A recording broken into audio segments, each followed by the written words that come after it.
This phase of the trial does not occur very often. When they're retrying just the penalty phase, but you have to start over with a new jury, not only can you just focus on what the penalty should be, but because it's a new jury, the case actually has to be put on again so that the jury knows what the facts of the case are so they can make a full informed decision. This doesn't happen that often because it's actually very expensive, and a lot of times the prosecutor just says, okay, you know what, we'll take the death penalty off the table. But in this case, Juan Martinez said, we want to go forward, so they're going to bring a new jury in, and it will be up to the judge, essentially in her discretion, to decide how much of the evidence they will put back on in front of this jury so they can be fully informed. It could be a full-on trial again, or she could really limit the actual evidence that comes in. Jodi Arias has asked twice now during this trial to be able to represent herself, which is known as going pro per. She did it before the trial started. It lasted for a short period of time, and then she kind of threw her hands up and said to the judge, help, I need help, bring my attorneys back, which is why we saw the attorneys representing her during the trial.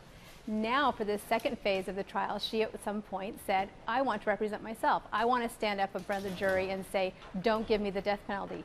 The judge went through a hearing and decided she was competent and said, okay, if you really want to do this, you have that right.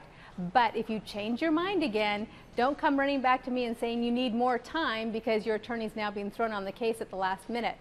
Sure enough, now she's saying at the last minute, I don't want to represent myself anymore. I want my attorneys back. This is Jodi. Jodi likes to try and be in control. Jodi likes to try and extend her time in the spotlight. Jodi likes the attention. They have to get all 12 jurors to agree to give Jodi Arias the death penalty. And as we know, getting 12 people to agree to anything, especially something as serious as the death penalty, is always very difficult. If even just one juror holds up and says, no, I don't think she should get death, it's a hung jury again, and that's all the chances the prosecution gets at the death penalty. It goes to the judge, and the judge just gives her the 25 to life. So she'll always appeal. People always do appeal.